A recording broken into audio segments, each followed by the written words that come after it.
Hi అండి. మీ పనులు ఎంతవరకు వచ్చాయి? ఇంకా నా పనులైతే మార్నింగ్ నుంచి ఇంకా స్టిచ్చింగ్ అయితే కొంచెం అయిపోయింది. ఇప్పుడు వంట దగ్గరికైతే వచ్చిన వంట చేయాలి. అయితే ఈరోజు ఎట్లాగైనా సరే టైం కుదిరించుకొని మీ అందరితో లైవ్ పెట్టి కాసేపు మాట్లాడదాం అనుకున్నానా, కస్టమర్స్ వచ్చారు. లైవ్ స్టార్ట్ చేయంగానే అసలు పొద్దున్న నుంచి రాకుండా కరెక్ట్గా నేను లైవ్ ఎప్పుడైతే ఆన్ చేసినో అప్పుడే వచ్చారనమాట.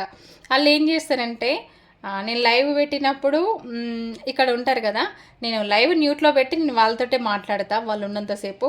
అయినా కూడా వాళ్ళు పక్కకి వెళ్ళి ఆమె ఎప్పుడు చూసినా లైవ్లోనే ఉంటుంది, మిషన్ ఇప్పుడు కుడుతుంది అంటారు. ఫ్రెండ్స్, నేను ఎప్పుడో నెలకు ఒక్కసారి లైవ్ పెట్టేది, అది మీకు తెలుసు కదా. కాకపోతే ఎప్పుడు లైవ్లోనే ఉంటుంది, మన బట్టలు ఎప్పుడు కుడుతుంది, టైంకి ఇస్తుందా అంటారు. నా ముందు ఏం మాట్లాడరు, పక్కకి వెళ్ళి ఇట్లా మాట్లాడతారు. ఫ్రెండ్స్, ఇది వచ్చింది బాధ. ఏం చేస్తే తప్పదు, అవ్వ కావాలి బువ్వ కావాలంటే తప్పదు కదా. ఇంకా వాళ్ళు వస్తారు, ఇంకా నేను టైలర్ కాబట్టి వాళ్ళు రాంది ఉండరు. ఇంకా అది కావాలి ఇది కావాలంటే కుదరదు కాబట్టి అందుకే లైవ్ కొన్ని రోజులు పోస్ట్పోన్ చేద్దాం. ఎప్పుడైతే వీలు పడుతుందో అప్పుడే లైవ్ అయితే పెడతా ఫ్రెండ్స్, ఓకేనా. అసలు జనాలు కరెక్ట్ లేరు ఫ్రెండ్స్. మన ముందు మనలాగా మాట్లాడతారు, మన వెనక మళ్ళీ వేరేలాగా మాట్లాడతారు. ఎందుకు వచ్చిన బాధ అండి బాబోయ్. వీలున్నప్పుడే మీతో మాట్లాడతా. మీరు మాత్రం డైలీ వీడియోస్ అయితే ఫాలో అవ్వండి, ఓకేనా. మరి బాయ్. ఇంకా వంట చేయాలి.